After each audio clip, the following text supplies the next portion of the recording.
Welcome back to Law Spark. അപ്പോൾ ഇന്ന് നമ്മൾ പഠിക്കാൻ പോകുന്ന ടോപ്പിക് BNSSലെ ഇൻട്രൊഡക്ഷൻ പാർട്ടാണ്. അപ്പം നമ്മുടെ Kerala university LLB syllabus based tuition ആയിരിക്കും നമ്മൾ ഈ ഒരു യൂട്യൂബ് ചാനലിലൂടെ പ്രൊവൈഡ് ചെയ്യുന്നത്. പേഴ്സണൽ ട്യൂഷൻ ആവശ്യമുള്ളവർ ഡിസ്ക്രിപ്ഷൻ ബോക്സിലെ ഇമെയിലായിട്ട് കോൺടാക്റ്റ് ചെയ്യുക. അവർക്ക് ഡീറ്റെയിൽഡ് ആയിട്ട് എക്സാമിന് ഹൈ മാർക്ക് സ്കോർ ചെയ്യാൻ വേണ്ടിയിട്ട് സ്പെഷ്യൽ ക്ലാസ്സസ് പ്രൊവൈഡ് ചെയ്യുന്നതാണ്. ഓക്കെ, അപ്പോൾ നമുക്ക് ക്ലാസ്സിലോട്ട് കിടക്കാം. What is a full form of BNSS? BNSSൻ്റെ ഫുൾ ഫോം ഭാരതീയ നാഗരിക് സുരക്ഷാ സംഹിത 2023. ഇത് എൻഫോഴ്സിൽ വന്ന ഡേറ്റ് ജൂലൈ 1, 2024 നിലവിൽ വന്നത്. നമ്മുടെ ഓഗസ്റ്റ് 2023 ഓഗസ്റ്റ് 11 3 ബില്ല് ഇൻട്രൊഡ്യൂസ് ചെയ്തത്. നമ്മുടെ IPCയും എവിഡൻസ് ആക്റ്റും CRPCയും നമ്മൾ റിപ്പീറ്റ് ചെയ്യാനുള്ള അല്ലെങ്കിൽ റീപ്ലേസ് ചെയ്യാനുള്ള ഒരു ബില്ല് ഇൻട്രൊഡ്യൂസ് ചെയ്തത് 2023 ഓഗസ്റ്റ് 11 പക്ഷെ എൻഫോഴ്സിൽ വന്നത് എന്നാണ് 2024 ജൂലൈ 1. ഓക്കെ, നമ്മൾ ഡീറ്റെയിൽ ആയിട്ട് ഈ ഇൻട്രൊഡക്ഷൻ ക്ലാസ്സിൽ എന്തൊക്കെ ചേഞ്ചസ് ആണ് വന്നത്, എത്ര പുതിയ സെക്ഷൻസ് ഇൻട്രൊഡ്യൂസ് ചെയ്തു, പുതിയ ആക്ട് എന്തൊക്കെ വന്നു, എല്ലാം ഡീറ്റെയിൽ ആയിട്ട് ഈ ഒരു ഇൻട്രൊഡക്ഷൻ ക്ലാസ്സിൽ നമുക്ക് പഠിക്കാം. അപ്പം നമ്മുടെ ലോ ഓഫ് ദ സ്റ്റേറ്റ് അല്ലെങ്കിൽ സ്റ്റേറ്റ് നമുക്ക് രണ്ട് ഹെഡായിട്ട് ക്ലാസിഫൈ ചെയ്തിട്ടുണ്ട്. ഒന്ന് സിവിൽ ലോയും ഒന്ന് ക്രിമിനൽ ലോയും. ഈ സിവിൽ ലോയും ക്രിമിനൽ ലോയും വീണ്ടും നമ്മൾ എന്ത് ചെയ്തിട്ടുണ്ട്, നമ്മൾ ഡിവൈഡ് ചെയ്തിട്ടുണ്ട്. സബ്സ്റ്റാൻറ്റേറ്റീവ് ലോയും പ്രൊസീജിയർ ലോയും. അപ്പോൾ എന്താണ് സബ്സ്റ്റാൻറ്റേറ്റീവ് ലോ, എന്താണ് പ്രൊസീജിയർ ലോ എന്ന് നോക്കാം. The substantive law is one which define the rights and liabilities of parties. അപ്പോൾ എന്താണ് സബ്സ്റ്റാൻറ്റേറ്റീവ് ലോ എന്ന് പറയുമ്പോൾ ഒരു പാർട്ടീസിൻ്റെ റൈറ്റ്സും ലയബിലിറ്റീസും അവരുടെ അവകാശങ്ങളും ബാധ്യതകളും ഡിഫൈൻ ചെയ്തേക്കുന്നതാണ്. അപ്പോൾ നമ്മുടെ IPC എന്ന് പറയുന്ന ഒരു സബ്സ്റ്റാൻറ്റേറ്റീവ് ക്രിമിനൽ ലോ ആണ്. അതുപോലെ തന്നെ നമ്മുടെ ഇന്ത്യൻ പാർട്ണർഷിപ്പ് ആക്ട് 1932 അത് സബ്സ്റ്റാൻറ്റേറ്റീവ് എന്താണ്, ഒരു സിവിൽ ലോ ആണ്. അപ്പം ഇതാണ് സബ്സ്റ്റാൻറ്റേറ്റീവ് ലോ എന്ന് പറയുന്നത്. വേറെ ഒന്നുമില്ല, ജസ്റ്റ് എന്താണ് നമുക്ക് എന്തൊക്കെ റൈറ്റ്സ് ഉണ്ട്, എന്തൊക്കെ ലയബിലിറ്റീസ് നമുക്കുണ്ട് എന്നതെല്ലാം ഡിഫൈൻ ചെയ്ത് വെച്ചേക്കും. ഇത്ര സെക്ഷനിലാണ്. ഇപ്പോൾ IPC 302 മർഡർ അതുപോലെ ഡിഫൈൻ ചെയ്തേക്കുന്നു. 299 കൾപ്പബിൾ ഹോമിസൈഡ്. അപ്പം ഇതൊക്കെ ഡെഫിനിഷനാണ്. Indian penal code 1860 and Indian partnership act നമുക്ക് എന്ത് ചെയ്യാം, സബ്സ്റ്റാൻറ്റേറ്റീവ് ലോയുടെ ക്രിമിനൽ ലോയും അതുപോലെ സിവിൽ ലോയുടെ ഒരു എക്സാമ്പിളായിട്ട് നമുക്ക് എഴുതാം. The procedure law is otherwise known as adjective law. നമുക്ക് പ്രൊസീജിയർ ലോയ്ക്ക് വേറൊരു നെയിമിൽ അറിയപ്പെടുന്നതെന്ന് വെച്ചാൽ അഡ്ജക്റ്റീവ് ലോ എന്നാണ്. The procedure law prescribes procedures to be followed by various authorities such as police and courts in the enforcement of rights and liabilities. അപ്പം എന്താണ് procedure law? Procedure law എന്ന് പറയുമ്പം നമുക്ക് ഈ സബ്സ്റ്റാൻറ്റേറ്റീവ് ലോയിലുള്ള ഡെഫിനേഷൻ ഇല്ലേ, ഈ റൈറ്റ്സ് ആൻഡ് ലയബിലിറ്റീസ്, അതൊക്കെ നടപ്പിലാക്കണമെങ്കിൽ നമ്മൾ അതോറിറ്റീസ്, പോലീസ്, കോടതി വഴിയാണ് നമ്മൾ എന്ത് ചെയ്യുന്നത്, നമ്മുടെ അവകാശങ്ങളെല്ലാം നേടിയെടുക്കുന്നത്. അപ്പം അത് എൻഫോഴ്സ് ചെയ്യാൻ വേണ്ടി നമുക്ക് എന്ത് ചെയ്യണം, പ്രൊസീജിയർ ലോ വേണം. നമ്മുടെ CRPC 1973 ഒരു പ്രൊസീജിയറൽ ക്രിമിനൽ ലോ ആണ്. അതുപോലെ തന്നെ നമ്മുടെ CPC code of civil procedure 1908 അതെന്താണ്, ഒരു സിവിൽ ലോ ആണ്, പ്രൊസീജിയർ ലോയുടെ ഒരു സിവിൽ ലോ ആണ്. അപ്പം എന്താണെന്ന് മനസ്സിലായില്ലേ സബ്സ്റ്റാൻറ്റേറ്റീവ് ലോയും പ്രൊസീജിയർ ലോയും. The code of criminal procedure അല്ലെങ്കിൽ CRPC എനാക്ട് ചെയ്തത് ആരാണ്, പാർലമെന്റ് ആണ്. It has come in to force with effect from 1 April 1974. അപ്പോൾ 1974 April 1 എന്ത് ചെയ്തത്, ഇത് നിലവിൽ വന്നത്. Since it's enactment the code has been amended several time. ഈ ഒരു കോഡ് സെവറൽ ടൈംസിൽ എന്ത് ചെയ്തിട്ടുണ്ട്, അമെൻമെന്റ് നടത്തിയിട്ടുണ്ട്. On 11th August 2023, 3 bills were introduced in the Lok Sabha that seeks to repeal and replace the Indian Penal Code 1860, Code of Criminal Procedure 1973 and the Indian Evidence Act 1872. അപ്പോൾ 2023 August 11 എന്ത് ചെയ്തത്, ലോക്സഭയിൽ 3 bill introduce ചെയ്തത്. എന്തിനാണ്, നമ്മുടെ IPC, CRPC അതുപോലെ evidence act ഒന്നെങ്കിൽ repeal ചെയ്യണം അല്ലെങ്കിൽ റീപ്ലേസ് ചെയ്യണം. അപ്പോൾ അതിൻ്റെ അടിസ്ഥാനമായിട്ടാണ് നമ്മുടെ 2024 ജൂലൈ 1 BNSS നിലവിൽ വന്നത്. Accordingly, the government has proposed a legislation, namely the Bharatiya Nagarik Suraksha Sanhita 2023, hereinafter referred as Sanhita or BNSS. It proposes to replace the Code of Criminal Procedure 1973. അപ്പോൾ ഇത് നമ്മുടെ government legislation എന്ത് ചെയ്തു, നമ്മുടെ ഭാരതീയ നാഗരിക സുരക്ഷാ സംഹിത 2023 നമുക്ക് സംഹിത അല്ലെങ്കിൽ BNSS എന്ന് റെഫർ ചെയ്യാം. അത് നമ്മുടെ CRPC റീപ്ലേസ് ചെയ്തുകൊണ്ടാണ് എന്ത് ചെയ്തത്, ഗവൺമെൻറ് പ്രൊപ്പോസ് ചെയ്തത് നമ്മുടെ BNSS അല്ലെങ്കിൽ സംഹിതയെ. അപ്പോൾ നമ്മുടെ CRPCയിൽ ടോട്ടൽ 484 സെക്ഷൻസ് ആണ് ഉണ്ടായിരുന്നത്. BNSSൽ വന്നപ്പോൾ എന്ത് ചെയ്തു, അത് നമ്മുടെ CRPC റീപ്ലേസ് ചെയ്ത് ടോട്ടൽ 531 സെക്ഷൻസ് ആണ് ഇൻട്രൊഡ്യൂസ് ചെയ്തത്. അപ്പോൾ ഈ ഒരു പ്രൊപ്പോസ് ചേഞ്ചസ് എന്തൊക്കെ, ഈ ഓൾഡ് നമ്മുടെ CRPCയിൽ 177 സെക്ഷൻസിൽ എന്ത് ചെയ്തു, ചേഞ്ചസ് വന്നു BNSS ആയപ്പോൾ. അതിൻ്റെ കൂടെ 9 ന്യൂ സെക്ഷൻസ് എന്ത് ചെയ്തു, ആഡ് ചെയ്തു. 39 സബ് സെക്ഷനും എന്ത് ചെയ്തു, ആഡ് ചെയ്തു. അതിൻ്റെ കൂടെ പുതിയതായിട്ട് 44 പ്രൊവിഷൻസും അതിൻ്റെ ക്ലാരിഫിക്കേഷനും എന്ത് ചെയ്തു, ആഡ് ചെയ്തു. എന്ന് വെച്ചാൽ ചില നമ്മൾ പറഞ്ഞു CRPC 1973 കഴിഞ്ഞിട്ട് ഒരുപാട് അമെൻമെൻറ്റും എനാക്ട്മെൻറ്റും വന്നു. ഇപ്പോൾ ചില എനാക്ട്മെൻറ്റോ ചില അമെൻമെൻറ്റൊക്കെ ക്ലാരിറ്റി കാണില്ല. അപ്പോൾ BNSSൽ വന്നപ്പോൾ എല്ലാം എന്ത് ചെയ്തു, നല്ല ക്ലാരിഫിക്കേഷനിൻ്റെ കൂടെ വന്നു. അപ്പം ടോട്ടൽ നമ്മുടെ CRPCയിൽ 484 സെക്ഷൻ ആയിരുന്നു. BNSSൽ വന്നപ്പോൾ 531 സെക്ഷൻസ് ആയി. പിന്നെ നമ്മുടെ 177 സെക്ഷൻ CRPCയിൽ നിന്നും ചേഞ്ചസ് ഉണ്ട്. അഡീഷണലി 9 സെക്ഷൻ 9 സെക്ഷനും 39 സബ് സെക്ഷനും 44 പ്രൊവിഷൻസുമാണ് BNSSൽ ഇൻട്രൊഡ്യൂസ് ചെയ്തത്. According to the statement of object and reason of the BNSS, it proposed to repeal the CRPC 1973 and provide for the use of technology and forensic science in the investigation of crime and furnishing and lodging of information, service of summons, etc. through electronic communication. അപ്പോൾ നമ്മുടെ CRPC repeal ചെയ്ത് BNSS introduce ചെയ്തു. ആ ഒരു object അല്ലെങ്കിൽ reason എന്താണെന്ന് ചോദിച്ചാൽ നമ്മുടെ എന്താ പറയുക, നമ്മുടെ ഇൻവെസ്റ്റിഗേഷൻ ഓഫ് ക്രൈം നമ്മൾ അന്വേഷിക്കില്ലേ, അതുപോലെ ലോഡ്ജിങ് ഓഫ് ഇൻഫർമേഷൻ എന്ന് വെച്ചാൽ അതൊരു പ്രോസസ്സാണ്. എന്തായാലും ഒഫീഷ്യലി നമ്മൾ ഒരു പോലീസിനെ നമ്മളൊരു ക്രൈം ഇൻഫോം ചെയ്യുന്നു, അല്ലെങ്കിൽ ഒരു ഇൻസിഡൻറ്റ് നമ്മൾ എന്ത് ചെയ്യുന്നു, പോലീസിനെ ഇൻഫോം ചെയ്യുന്നു ത്രൂ FIR. അപ്പോൾ നമുക്ക് FIR ഇടില്ലേ പോലീസ് ഓഫീസർ എന്ത് ചെയ്യും, FIR ഫയൽ ചെയ്യുന്നത് ഈ ഒരു ലോഡ്ജിങ് ഓഫ് ഇൻഫർമേഷൻ ആണ്. പിന്നെ സർവീസ് ഓഫ് സമൻസ് എന്താണ്, സമൻസ് നമ്മൾ അയക്കില്ലേ, അതൊക്കെ എന്താക്കണം, ത്രൂ ഇലക്ട്രോണിക് കമ്മ്യൂണിക്കേഷൻ ആക്കണം. അപ്പോൾ ഇത്രയും നാൾ നമ്മൾ ഈ ഒരു BNSSന് മുൻപ് വരെയും അത്ര ഇലക്ട്രോണിക് കമ്മ്യൂണിക്കേഷൻ അത്ര ആക്റ്റീവ് അല്ല. ഈ നമ്മളിപ്പം ക്രൈം ഇൻവെസ്റ്റിഗേഷൻ ആയാലും ഈ lodging of information FIR file ചെയ്യുന്നതായാലും സമൻസ് സർവേ ചെയ്യുന്നതായാലും നമ്മൾ ഓഫ്ലൈൻ മീൻസ് ഒരു ഓഫ്ലൈൻ മോഡായിരിക്കും. ത്രൂ ഇലക്ട്രോണിക് കമ്മ്യൂണിക്കേഷൻ വളരെ കുറവായിരുന്നു. പക്ഷേ ഇതൊക്കെ ഒരു ചേഞ്ച് നമ്മുടെ BNSSലൂടെ കൊണ്ടുവന്നു. Specific timelines have been prescribed for time-bound investigation, trial and pronouncement of judgment. അപ്പം നമ്മുടെ ഈ ജഡ്ജ്മെൻറ്റും ട്രയലും ഇൻവെസ്റ്റിഗേഷനൊക്കെ ഒരു സ്പെസിഫിക് ടൈം ലൈൻ കൊണ്ടുവന്നു. മുമ്പെന്ന് വെച്ചാൽ ചിലപ്പം നമുക്ക് വർഷങ്ങളായിട്ട് കേസ് നടന്നു പോകുന്നു. അപ്പം ഈ ഒരു BNSSലൂടെ ഉദ്ദേശിക്കുന്നത് ഒന്നാമത്തെ ഇലക്ട്രോണിക് കമ്മ്യൂണിക്കേഷൻ കൊണ്ടുവരിക. രണ്ടാമത്തെ വെച്ചാൽ ഒരു specific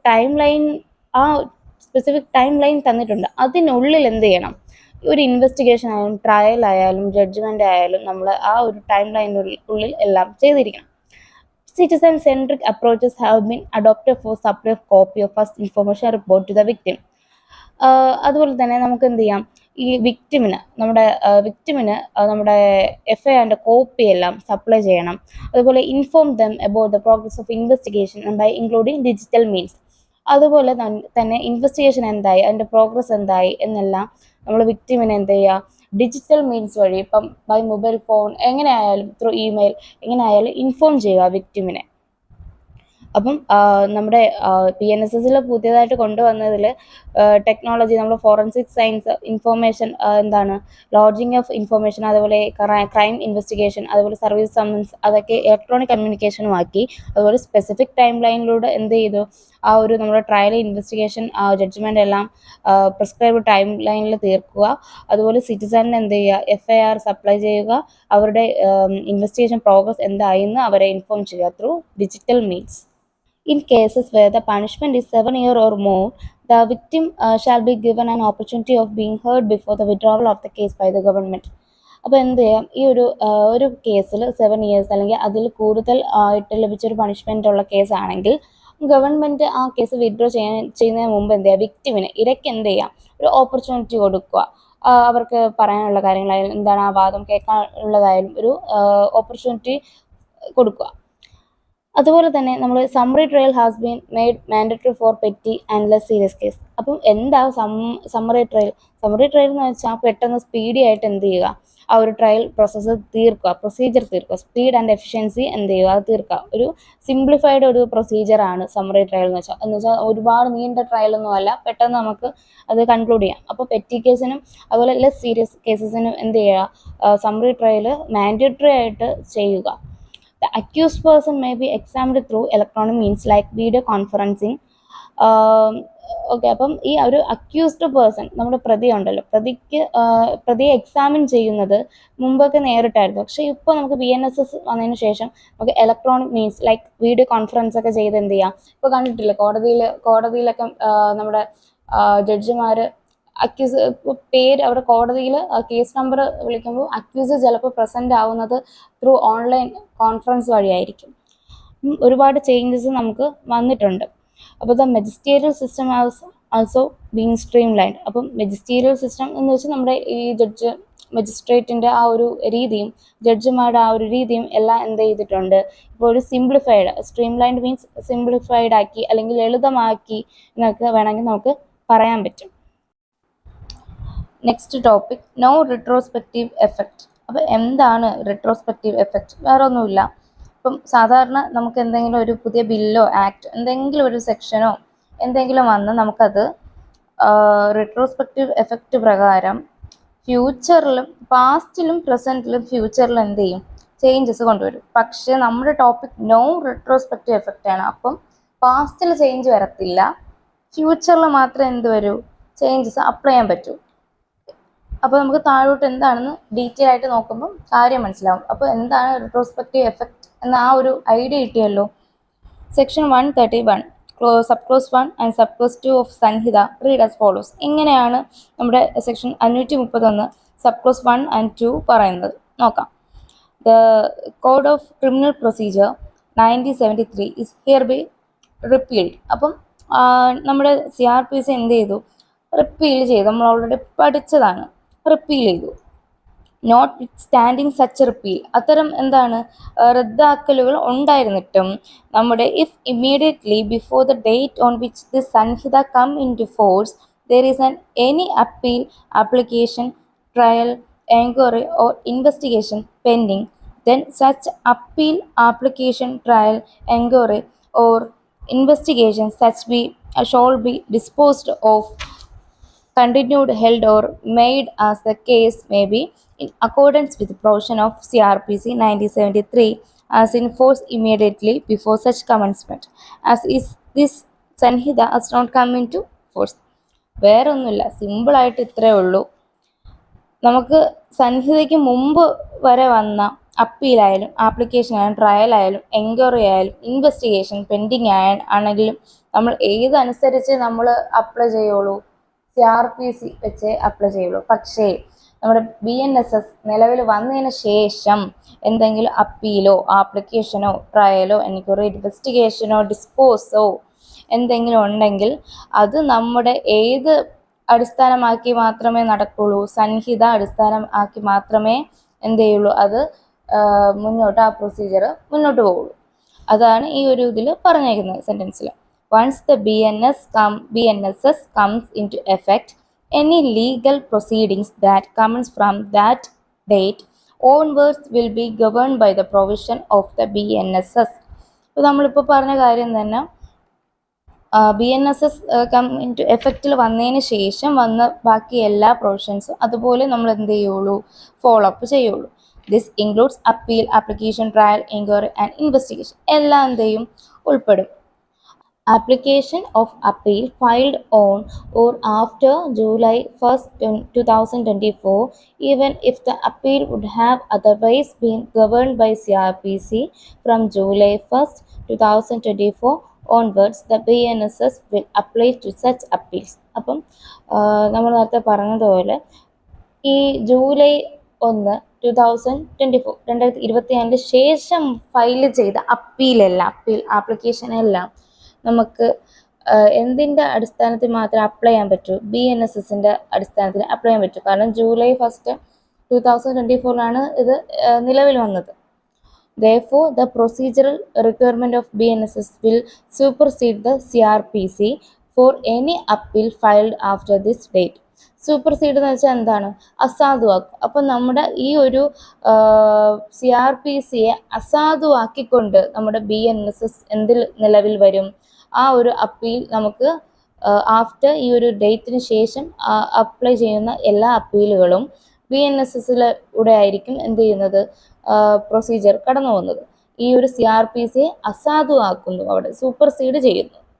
Okay, thus any appeal filed after July 1st, 2024 will follow the procedural rules outlined in the BNSS rather than those in CRPC 1973. അപ്പോൾ നമ്മൾ പറഞ്ഞ കാര്യം റിപ്പീറ്റ് ചെയ്ത് പറയുന്നതേ ഉള്ളൂ. ഈ ഒരു ഡേറ്റിന് ശേഷം ജൂലൈ 1st, 2024 ശേഷം ഉള്ള എല്ലാ അപ്പീലും നമ്മൾ എന്തായിരിക്കും? BNSSൻ്റെ ഔട്ട്ലൈൻ പ്രകാരം, റൂൾസ് പ്രകാരമായിരിക്കും പ്രൊസീജിയർ നടത്തുന്നത്. അത് എന്ത് ചെയ്യും? നമ്മൾ CRPC ഓവർ റൂൾ ചെയ്യും. അപ്പം the previous provision of CRPC will no longer be applicable to new appeal, trial or legal processes initiated after this date. അപ്പോൾ ഈ ഒരു ഡേറ്റിന് ശേഷം വരുന്നത് നമുക്ക് CRPC എന്ത് ചെയ്യാൻ പറ്റില്ല? ആപ്ലിക്കബിൾ ആക്കാൻ പറ്റത്തില്ല. അപ്പീലിനായാലും ട്രയലായാലും എന്തൊരു ലീഗൽ പ്രോസസ് ആയാലും. അപ്പം നമുക്ക് നെക്സ്റ്റ് ഒരു കേസിലോ നോക്കാം. Abdul Khader versus state of Kerala.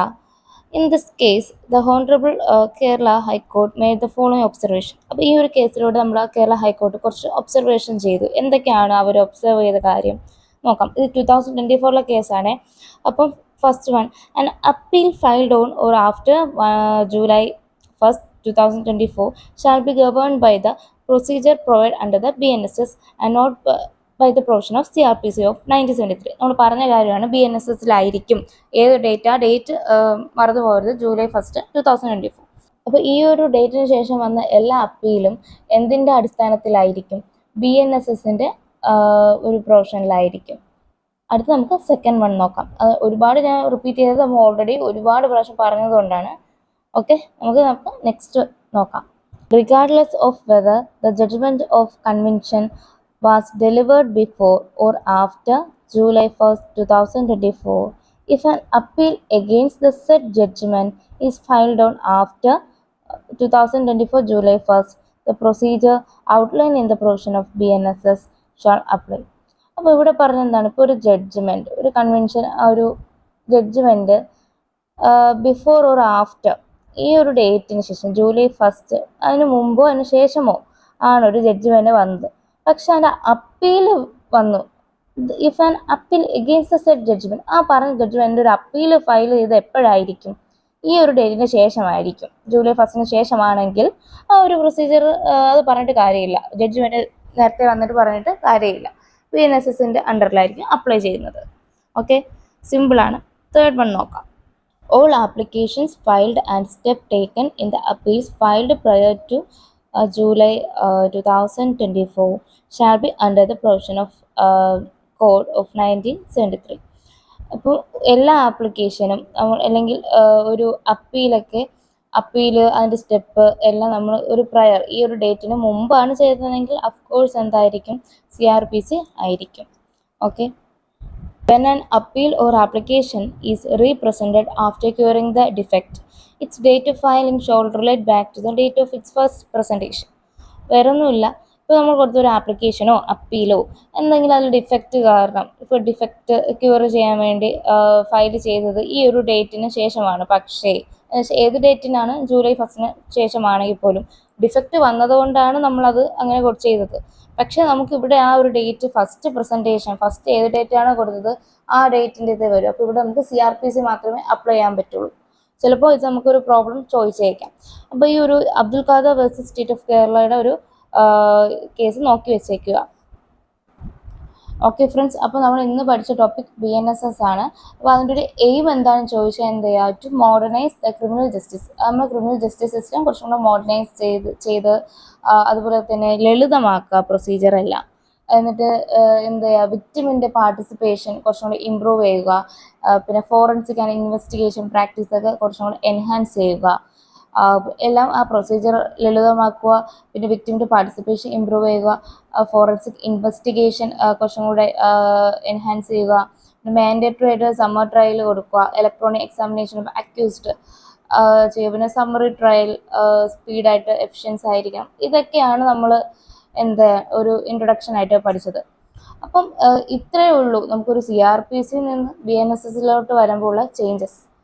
Okay friends, അപ്പോൾ ഇന്ന് പഠിച്ച ടോപ്പിക് കുറച്ച് ഡീറ്റെയിൽഡ് ആയിട്ട് സ്ലോ ആയിട്ടാണ് പഠിച്ചത്. കാരണം നമുക്ക് ഓരോ സബ്ജക്റ്റിനും ബേസിക് ഇൻട്രൊഡക്ഷൻ തറോ ആയാൽ മാത്രമേ നമുക്ക് കൂടുതൽ ആ ഒരു സബ്ജക്റ്റ് പഠിച്ചാലും മനസ്സിലാവത്തുള്ളൂ. അതുകൊണ്ടാണ് ഞാൻ ഇത്തിരി ഇരുത്തി എല്ലാം പോയിന്റ് ബൈ പോയിന്റ് പറഞ്ഞു പോയത്. നിങ്ങൾക്ക് ഇത് ഫസ്റ്റ് വീഡിയോ ആണ്. തുടർന്ന് ഈ ഒരു മൊഡ്യൂളിൻ്റെ ഫസ്റ്റ് മൊഡ്യൂളിൻ്റെ എല്ലാ വീഡിയോസും അപ്ലോഡ് ചെയ്യുന്നതായിരിക്കും. ബാക്കി മൊഡ്യൂളിൻ്റെ ഒരു പേഴ്സണൽ ട്യൂഷൻ വേണമെങ്കിൽ നിങ്ങൾ ഇമെയിലിൽ ഒന്ന് കോൺടാക്റ്റ് ചെയ്യുക. അപ്പോൾ ഫ്രണ്ട്സ്, എന്തെങ്കിലും നിങ്ങൾക്ക് ഡൗട്ട് ഉണ്ടെങ്കിൽ കമൻറ്റ് ബോക്സിൽ അറിയിക്കുക. റിപ്പീറ്റ് ചെയ്ത് കേൾക്കുക. അതുപോലെ ആ ഒരു നോട്ട്സും കൂടെ ഇതിൻ്റെ കൂടെ നിങ്ങൾ വായിക്കുക.